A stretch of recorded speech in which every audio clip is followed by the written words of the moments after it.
नमस्कार दोस्तों, मैं सोनू शर्मा आपका अपने इस यूट्यूब चैनल में तहे दिल से स्वागत करता हूं। आज मैं आपके लिए लेके आया हूं टॉपिक माइक्रोबियल डिजीज़, जो कि सैनिक स्कूल एंट्रेंस एग्ज़ाम के लिए बहुत ही महत्वपूर्ण है। तो इस टॉपिक को हम डिटेल से समझेंगे और साथ में इसके कुछ एमसीक्यूज़ भी करेंगे। तो आइए करते हैं इस टॉपिक को। Infectious diseases are caused by microscopic germs such as bacteria or viruses. ये जो इन्फेक्टिशियस बीमारियां होती हैं माइक्रोस्कोपिक जर्म्स की वजह से होती हैं, जैसे कि बैक्टीरिया और वायरसेस हैं। That get into the body, ये हमारे शरीर में चले जाते हैं और एंड कॉज प्रॉब्लम, और एक प्रॉब्लम तैयार कर देते हैं। Some but not all infectious disease spread directly from person to another. जैसे लेकिन कुछ एक बीमारियां ऐसी है जो डायरेक्ट कांटेक्ट से ही एक पर्सन या दूसरे पर्सन में नहीं जाती हैं। Infectious disease that spread from person to person, लेकिन ऐसी इन्फेक्टिशियस डिजीज़, इन्फेक्शन फैलाने वाली डिजीज़ जो जो कि एक पर्सन से दूसरे पर्सन में चली जाती हैं, उनको कंटाजियस डिजीज़ बोलते हैं। Some infectious some infection spread to people from an animal और इंसेक्ट, लेकिन कुछ एक जो इन्फेक्शन होता है वो फैलता है ये एनिमल के द्वारा भी और इंसेक्ट के द्वारा, बट आर नॉट कंटाजियस, लेकिन वो कंटाजियस होगा ये ज़रूरी भी नहीं है from another human. Lyme disease इसका एक एग्जांपल है। You can't catch it from someone, आप इसको किसी और से नहीं लेते हैं। You are hanging out with और pass in the street, it comes from the bite of the infected ticks. यह फैलता है या आती है बीमारी इन्फेक्टेड टिक्स के द्वारा। कंटाजियस डिजीज़ क्या होती है देखो, सच एज फ्लू हो गया, कोल्ड हो गया और स्टेप थ्रोट हो गई, ये सारी कंटाजियस डिजीज़ जो होती है spread from person to person in several ways. ये एक पर्सन से दूसरे व्यक्ति में फैलती हैं कई प्रकार से, जैसे कि on the on one way is through direct physical contact. एक अगर देखा जाए तो इसका एक जो कारण रहता है वो ये रहता है कि टचिंग और किसिंग डायरेक्ट फिजिकल कांटेक्ट की वजह से भी होती है, जैसे कि किसी को आपने टच कर लिया या किस कर लिया और मान लो जिसने टच किया है उसको इन्फेक्शन था, तो इन्फेक्शन स्प्रेड करेगा दूसरे पर्सन में। Another way is when an infective micro travel through ear, और दूसरा जो रास्ता रहता है वो रहता है ईयर का।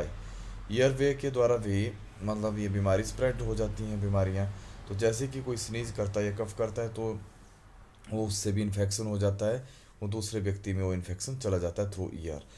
N infectious disease is any disease caused by the pathogen such as virus, bacteria, parasite और फंगस। जो इन्फेक्शन फैलाने वाली बीमारियां हैं ये होती हैं, जैसे आपको पता है कैसे पैथोजन हो सकता है, वो वायरस भी हो सकता है, बैक्टीरिया भी हो सकता है, पैरासाइट भी, फंगस भी हो सकता है। तो और पैथोजन क्या होता है, pathogen is the scientific name for the germ, और ये जो पैथोजन है ये साइंटिफिक नाम है किसका, जर्म्स का। Infectious disease are caused by pathogen, ये जो इन्फेक्टिशियस जितनी भी डिजीज बीमारियां होती हैं ये सारी की सारी किसकी वजह से होती है, पैथोजन की वजह से। इसीलिए तो आपकी मॉम हमेशा बोलती है कि बेटा wash your hands because of germ, वो इसलिए बोलती है क्योंकि जर्म्स की वजह से वो बोलती है कि आपके हाथों में जर्म फंसे होते हैं। She wants you to get all the pathogen off, वो चाहती है कि आप उन सब पैथोजन को निकाल दें अपने हाथों से, ऑफ कर दें, of your hands so they want go into your mouth, ताकि वो आपके मुंह में ना जा सकें। अगर मुंह में चले गए तो आपकी पूरी बॉडी में चले जाएंगे, घुस जाएंगे आपके अंदर, इसलिए हैंड वॉश तो ज़रूर करना चाहिए। पैथोजन्स आर टाइनी ऑर्गेनिज्म, ये बड़े माइक्रो ऑर्गेनिज्म होते हैं, बड़े सूक्ष्म जीवी होते हैं। That invade the body and make it sick, ये हमारी बॉडी में घुस जाते हैं, एक बार घुस गए तो ये बीमार करके रखते हैं। Different kind of pathogens cause different kind of diseases, अलग अलग प्रकार के जर्म या पैथोजन अलग अलग प्रकार की बीमारियों को फैलाते हैं। Here some example of diseases caused by each type of the pathogens. देखिए वायरसेस हैं, इनके द्वारा क्या क्या हो सकता है, इनके द्वारा इन्फ्लुएंजा हो सकता है। मैं बीमारियों पे इसीलिए फोकस कर रहा हूँ, ये बीमारियाँ ही आपको क्वेश्चन में पूछी जाएंगी, एमसीक्यूज में पूछी जाती हैं। तो देखिए जो बीमारी है वायरस के द्वारा होने वाली वो है influenza, common cold, measle, yellow fever and hepatitis. Influenza ये श्वसन तंत्र से रिलेटेड एक बीमारी है, और कॉमन कोल्ड एक वायरल डिजीज़ है, आप सब जानते हैं। मीजल है, येलो फीवर है, और हेपेटाइटिस, ये लीवर से रिलेटेड बीमारी है। और बैक्टीरिया बैक्टीरिया भी एक बहुत ही छोटे माइक्रो ऑर्गेनिज्म होते हैं, स्मॉल माइक्रो ऑर्गेनिज्म होते हैं, और इसकी वजह से कौन कौन सी बीमारियाँ हो सकती है। इससे tuberculosis, cholera, typhoid fever and tetanus होता है। ट्यूबरक्लोसिस को आप आम भाषा में टीबी भी बोलते हैं। और ये जो कोलेरा है, ये पानी गंदा पानी पीने से होता है। टाइफाइड फीवर देखिए, एंड टीटानस, टीटानस को लॉक जा भी बोला जाता है, इससे जॉ जो है लॉक हो जाती है। पैरासाइट, पैरासाइट की वजह से आपको बीमारी हो सकती है malaria, sleeping sickness and scabies. Malaria देखो, ये भी पैरासाइट है, और स्केबीज ये एक तरह की खुजली है ना। तो fungi are the micro organism, fungi भी एक माइक्रो ऑर्गेनिज्म है, such as yeast and mould. इसकी वजह से जो बीमारी होगी फंगल मेनिनजाइटिस है, रिंग वॉर्म है, एंड थ्रस है। मेनिनजाइटिस एक तरह की मस्तिष्क और रीढ़ की हड्डी के आसपास की जो सुरक्षा परत होती है उसमें स्वेलिंग आना मेनिनजाइटिस कहलाता है। Transmission, infectious disease can be transmitted in several way, including food and water. जो इन्फेक्शन इन्फेक्टिस डिजीज़ होती है, उनके फैलने का जो मेन कारण रहता है, उनका ट्रांसमिशन का जो मेन कारण रहता है, वो दो प्रकार के कारण हैं, एक फूड और दूसरा वाटर। जब हम कंटामिनेटेड फूड खाते हैं या फिर वाटर पीते हैं तो उसकी वजह से भी बीमारी स्प्रेड होती है। तो this can occur under cooked food और when sewage gets into the water supply। यह अध पका खाना खाने से भी ये बीमारियां हो जाती हैं। आपके अंदर फंगल डिजीज़ हो सकती हैं। और साथ में देखिए, अगर जहाँ से वाटर सप्लाई आ रही है, पानी आ रहा है और उस सुएज के रास्ते से आ रहा है, तो मान लो पाइप फटी हो तो उससे भी बीमारी आपके अंदर, पानी के अंदर आने की वजह से आपके अंदर जा सकती है। Example of the disease that are transmitted this way include, ये इसका एग्जांपल बताया गया है कि जो ये जो डिजीज़ हैं that are transmitted this way include E coli, इनमें से एक ई कोलाई होगी, और दूसरी कोलरा है, एंड साल्मोनेला है। यानी कि ई कोलाई की वजह से ये होती है डाइसेंट्री वगैरह हो जाती है, कोलरा मतलब हैजा हो सकता है, एंड साल्मोनेला टाइफी जो है ये जो फैलाता है, टीबी को फैलाने में सहायक होता है साल्मोनेला टाइफी। तो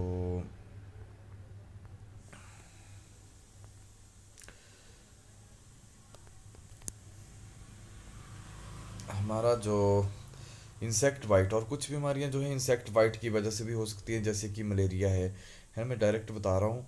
मलेरिया भी जो है इंसेक्ट बाइट की वजह से होता है, मस्कीटो की वजह से होता है। और जिस मस्कीटो की वजह से होता है उसका नाम है female anopheles mosquito. Lyme disease भी इसका एग्जांपल है, and the bubonic plague. Direct contact, देखो डायरेक्ट कॉन्टैक्ट के बारे में हमने पहले पढ़ा।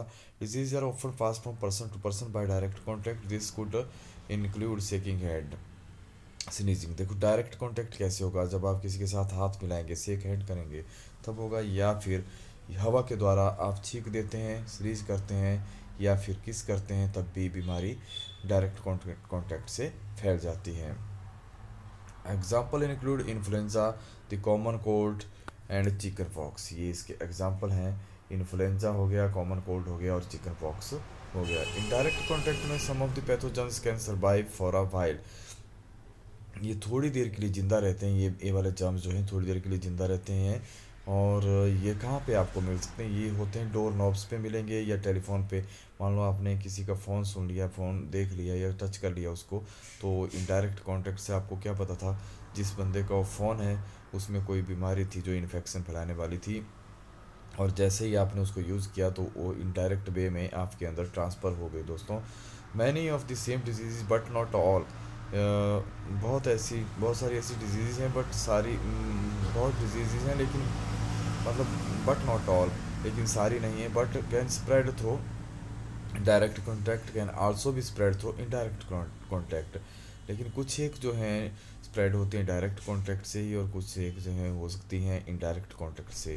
तो अब इसके कुछ एमसीक्यूज़ लगा लेते हैं दोस्तों, और ध्यान रखिए, अगर मेरा ये टॉपिक और आपको समझ आ रहा है तो इसे लाइक, शेयर और सब्सक्राइब तो ज़रूर करें। तो आइए देखते हैं कुछ एमसीक्यूज़ जो कि एग्ज़ामिनेशन पॉइंट ऑफ व्यू से बहुत ही इंपॉर्टेंट क्वेश्चन है। और इनको एक बार ज़रूर पढ़िए, समझिए और अपनी नोटबुक पे नोट अवश्य कीजिए। तो हमारा फर्स्ट क्वेश्चन रहेगा, the disease that spread from one person to another are called. देखो हमने पहले पढ़ा है, जो एक पर्सन से दूसरे पर्सन में बीमारी जाती है उसको बोलते हैं communicable disease. Which of the following is not an infectious. इनमें से कौन सी ऐसी बीमारी है जो इन्फेक्टिशियस नहीं है? तो वो है स्कर्वी। बाकी तो देखो इन्फेक्शन के द्वारा होने वाली बीमारियां हैं, डेंगू भी, टाइफाइड फीवर भी, वूफिंग कफ भी, है ना। तो which of the following is are pathogen. इनमें से कौन से पैथोजन है और कौन नहीं है? तो देखिए वायरस भी पैथोजन है, ये भी बीमारी फैलाता है, इन्फेक्टिशियस डिजीज पहले बैक्टीरिया भी है, तो बोथ ए एंड बी है इसका answer. Scientific name of germ हमने पढ़ा था, scientific name of germ pathogen होता है। Which of the disease is not caused by virus. इनमें से कौन सी डिजीज़ है जो वायरस के द्वारा नहीं होती? ये है कोलेरा, ठीक है। तो हमारा नेक्स्ट क्वेश्चन है, which of the following pathogens are responsible for typhoid fever. तो है टाइफाइड फीवर के लिए जिम्मेवार है bacteria. Influenza disease are spread by. देखो आपको मैंने बताया श्वसन तंत्र वाली एक बीमारी होती है, तो ये डायरेक्ट कांटेक्ट से हो जाती है। जैसे कि आप छींकेंगे, स्नीज करेंगे, तो ये डायरेक्ट कांटेक्ट से ये बीमारी फैल जाती है।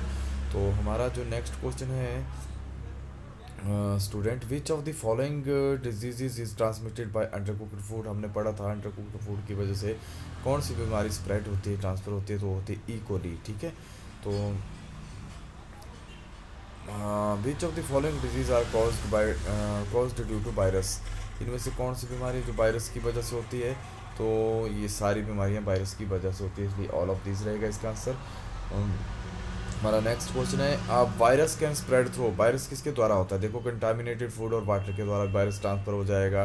टच करेंगे किसी को और या कफ करेंगे तब भी ये वायरस ट्रांसफ़र हो जाएगा, है ना। किस भी कर लेंगे तब भी हो जाएगा। All of the above. तो ये सारी इन सब वजहों की वजह से ही होता है, ये वायरस स्प्रेड होता है, ठीक है। This is a viral disease. इनमें से कौन सी वायरल डिजीज़ है? तो इनमें से वायरल डिजीज़ है मीज़ल, ठीक है। और बेरी बेरी जैसे रिकेटस है, ये विटामिन की कमी की वजह से होती हैं। हाइड्रोफोबिया और रेबिस डिजीज़ कॉज्ड बाय। जो हाइड्रोफोबिया है, देखो ये दो वर्ड हैं, हाइड्रो प्लस फोबिया। बेटा इसमें हाइड्रो का मतलब हुआ वाटर से और फोबिया का मतलब हुआ डर, ठीक है। जिसको कि पानी से डर लगे, है ना, ये तो उस बीमारी को रेबिस बोलते हैं, ठीक है। इस डिजीज़ इज कॉज्ड बाय, और किसकी वजह से होती है? वायरस की वजह से होती है। बेटा ये बीमारी अक्सर जो डॉग वाइट होता है, कुत्ता किसी को अगर काट लेता है तो उसकी वजह से हो जाती है। बेटा ऐसे पेशेंट को तो इतना डर लगता है कि अगर पानी की तरफ चले जाए तो बहुत ज़्यादा डर जाएगा। Malaria is cause due to, और मलेरिया किसकी वजह से होता है? यहाँ पे लिखा है एनोफ्लीज मस्कीटो, लेकिन